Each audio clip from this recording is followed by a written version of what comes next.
Hello बच्चों, last video में हमने अपना सेकंड चैप्टर स्टार्ट कर रखा था एसिड बेस एंड सोल्ट, जिसमें हमने एक दो टॉपिक कर भी लिए थे। लास्ट टॉपिक था अपना ऑर्गेनिक एसिड और इनऑर्गेनिक एसिड। हमने किया था कि ऑर्गेनिक एसिड है वो सारे क्या है, वीक है, और इनऑर्गेनिक सारे क्या है, स्ट्रॉन्ग है। तो ये कैसे फाइंड आउट किया कि ऑर्गेनिक एसिड वीक है और इनऑर्गेनिक एसिड अपने पास क्या है, स्ट्रॉन्ग है। देखिए, जो वीक एसिड है ना, उनको जब हम वाटर में ऐड करते हैं तो कंप्लीटली डिसोशिएट नहीं होते, कंप्लीटली डिसोशिएट नहीं होते। किसमें? H पॉजिटिव आयंस में। ठीक है, जैसे हमने एग्जांपल दिया था कार्बोनिक एसिड का, H2CO3 क्या है ये, carbonic acid. Sulphurous acid H2SO3,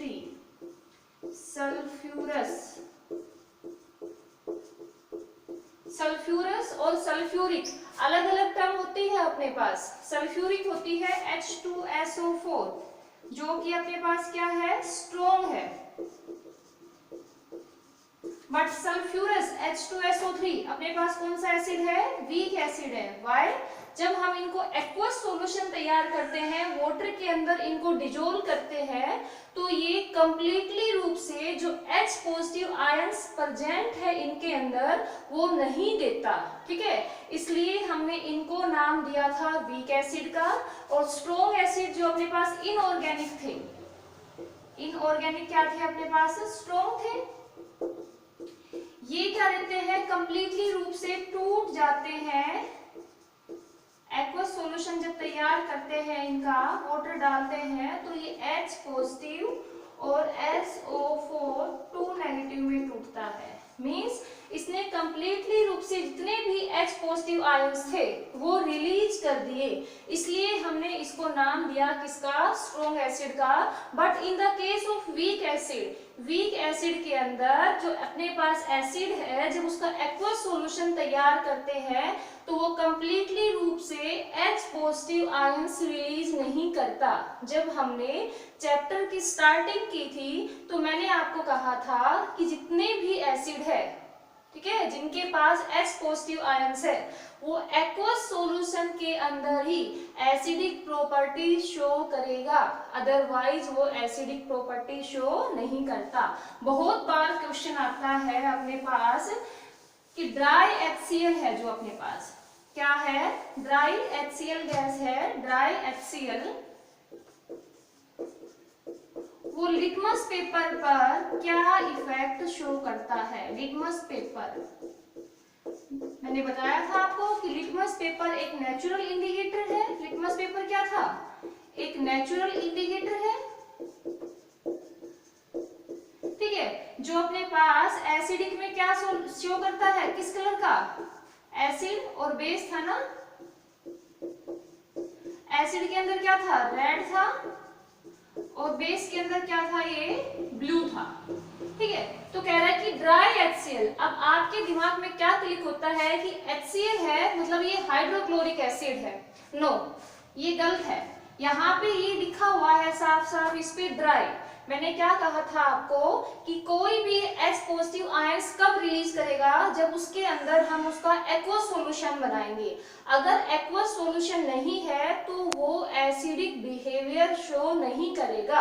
और यहाँ पे ये है ड्राई HCl, मींस यहाँ पे वाटर की प्रेजेंस नहीं है, तो अपने पास ये एसिडिक प्रॉपर्टी शो नहीं करेगा। लिटमस पेपर पर कोई भी चेंज शो नहीं करेगा, नो चेंज। अगर हम यहाँ पे एक्वस ले लें, एक्वस HCl, ठीक है, तो किसमें आएगा, ये H पॉजिटिव और Cl नेगेटिव, मींस ये क्या है, एसिड है। और लिटमस पेपर पे कलर क्या आएगा, लिटमस पेपर पर इसका रेड कलर। क्या कलर आएगा, रेड कलर। ठीक है, समझ में आ गया होगा। क्या क्वेश्चन बनता है, why does dry HCl does not show any effect at the litmus paper, कि ड्राई HCl है वो लिटमस पेपर पर कोई भी इफेक्ट शो नहीं करता। Why? Because dry HCl does not release H positive ions, because जो ड्राई HCl है वो H पॉजिटिव आयंस रिलीज नहीं करता, इसलिए अपने पास वो लिटमस पेपर पर कोई भी इफेक्ट शो नहीं करेगा। But in the case of aqueous solution of HCl, अगर हम एक्वस ले रहे हैं HCl, they release H positive ions and the color of litmus paper change into red. किस कलर में हो जाएगा? रेड कलर में हो जाएगा। ठीक है, I hope you got it, आपको समझ में आ गया होगा ये। नेक्स्ट अपने पास टर्म आती है, बहुत बार आता है ये, डाइल्यूट एसिड और कंसंट्रेटेड एसिड। बहुत ही बेसिक कॉन्सेप्ट है एसिड बेस एंड सोल्ट का, आपको बहुत अच्छे से पता होना चाहिए ये। ठीक है, डाइल्यूट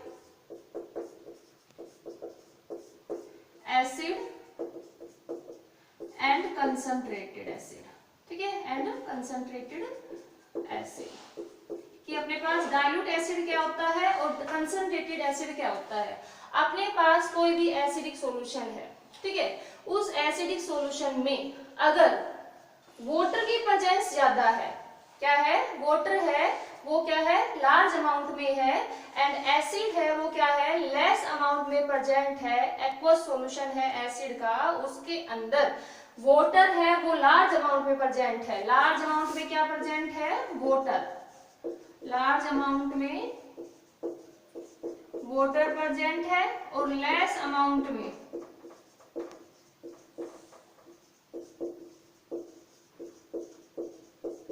एसिड प्रेजेंट है, तो उसको हम बोलते हैं क्या? Dilute acid. क्या बोलते हैं उसको हम? Dilute acid. क्या होता है dilute acid? The solution in which large amount of water and less amount of acid is present, that solution is known as the dilute acid। उसको हम क्या बोलेंगे? डाइल्यूट एसिड बोलेंगे। दूसरा आता है कंसंट्रेटेड एसिड। ये कंसंट्रेटेड एसिड क्या होता है? The acidic solution, the acidic solution in which large amount of acid, क्या हो जिसमें? Large amount of acid and less amount of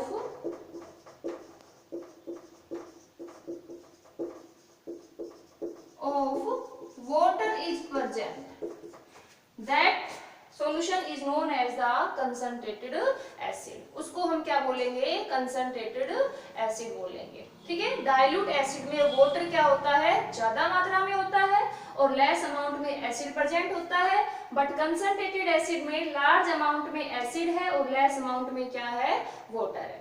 ठीक है, अगला क्वेश्चन अपने पास यहाँ, इस पे हर बार मोस्टली किसी ना किसी कोड में अपने पास ये क्वेश्चन आता है कि अपने पास दो सॉल्यूशन, जैसे कि अपने किया, डाइल्यूट एसिड का है और कंसंट्रेटेड एसिड का। क्या है? डाइल्यूट एसिड है और दूसरा क्या है? Concentrated acid. अब जो कंसंट्रेटेड एसिड है उसको हमें डाइल्यूट करना है। When we dilute a concentrated acid, then we always add acid into water by drop। ठीक है, क्या कह रहा है कि जब हम कंसंट्रेटेड एसिड है, मान लो इसमें अपने पास क्या प्रेजेंट है? एसिड प्रेजेंट है। क्या प्रेजेंट है यहाँ पे? एसिड प्रेजेंट है, और यहाँ पे अपने पास क्या है? वाटर। और ये एसिड कौन सा है? Concentrated acid. मींस इसमें वाटर की अमाउंट क्या है? बहुत ही कम है। अब हमें इसको डाइल्यूट करना है। क्या करना है? हमें इसको डाइल्यूट करना है, हमें इसके अंदर वाटर ऐड करना है। तो आपके पास दो चॉइस है कि या तो आप वाटर को एसिड में डाल दो, या फिर सेकंड अपने पास क्या है कि आप एसिड को वाटर में डालो। ठीक है, सेम चीज है, वाटर को एसिड में डालोगे, एसिड में वाटर को डालोगे, अपने पास डाइल्यूट हो रहा है एसिड। लेकिन इसमें क्या कंडीशन होती है? हमें हमेशा एसिड को डालना चाहिए किसके अंदर? वाटर के अंदर। हमें हमेशा एसिड को वाटर के अंदर डालना चाहिए, ना कि वाटर को एसिड के अंदर। Why? Because when we dilute a concentrated acid, then large amount of heat energy is evolved। बहुत ज्यादा मात्रा में अपने पास क्या रिलीज होती है? हीट रिलीज होती है और वो क्या कर सकता है, जो कंटेनर है उसके बाहर भी जंप हो सकती है। मींस वो कौन सी रिएक्शन होती है, एक्सोथर्मिक रिएक्शन होती है। लार्ज अमाउंट में हीट प्रोड्यूस होती है, एक्सेस में हीट प्रोड्यूस होती है, जो अपने लिए हार्मफुल हो सकती है। तो हमेशा हमें एक बात का ध्यान रखना होगा कि हम जब भी डाइल्यूट करेंगे कंसंट्रेटेड एसिड को, we always added acid into water by drop, ठीक है, ड्रॉप बाय ड्रॉप। ये भी नहीं कि आपने जितना एसिड था सारा एक साथ डाल दिया वाटर में, तो इसमें क्या होगा, लार्ज अमाउंट में हीट प्रोड्यूस हो जाएगी, ठीक है, वो जंप करके आपके किसी भी बॉडी पार्ट में भी गिर सकती है, ठीक है। तो हमें हमेशा क्या रिमेंबर करना है कि आपको एसिड डालना है वाटर में, वो भी ड्रॉप बाय ड्रॉप। क्या करना है, वो भी ड्रॉप बाय ड्रॉप, ठीक है। तो ये जो अपने पास क्वेश्चन आता है कि आप कैसे उसको डाइल्यूट करोगे, तो आप इसके अंदर ये लिखोगे, या फिर रीजन भी पूछ सकता है कि हमें डाइल्यूट कर रहे हैं तो हम ऐड कर रहे हैं एसिड को वाटर के अंदर, ना कि वाटर को एसिड के अंदर। ऐसा क्यों होता है, तो आप एक ही चीज लिखोगे, because this reaction is the exothermic reaction. कौन सी रिएक्शन है ये, एक्सोथर्मिक रिएक्शन। मैंने आपको फर्स्ट चैप्टर में करवाया था एक्सोथर्मिक और endothermic. Exothermic reaction are those reaction in which heat is evolve, बाहर निकले, and endothermic reaction are those reaction in which heat is absorb, जिसमें हीट क्या करें, हम एब्जॉर्ब करें। मतलब कुछ रिएक्शन ऐसी होती है जिनको हम हीट देते हैं तब जाके वो सक्सेस होती है, और कुछ रिएक्शन ऐसी होती है जब वो कंप्लीट हो रही होती है तो उनमें हीट क्या निकलती है, बाहर निकलती है। तो this type of reaction is known as the exothermic reaction. कौन सी रिएक्शन है ये, एक्सोथर्मिक रिएक्शन है, ठीक है। आई होप कि आप, मैंने जो भी तुम्हें 2-3 टॉपिक करवाए हैं अब तक, वो सारे क्लियर हो गए होंगे। वीक एसिड था, स्ट्रॉन्ग था, ऑर्गेनिक था, इनऑर्गेनिक था, लास्ट में डाइल्यूट था, और क्या था, कंसंट्रेटेड था। ये सभी आपको अच्छे से आने चाहिए। Thank you and have a nice day.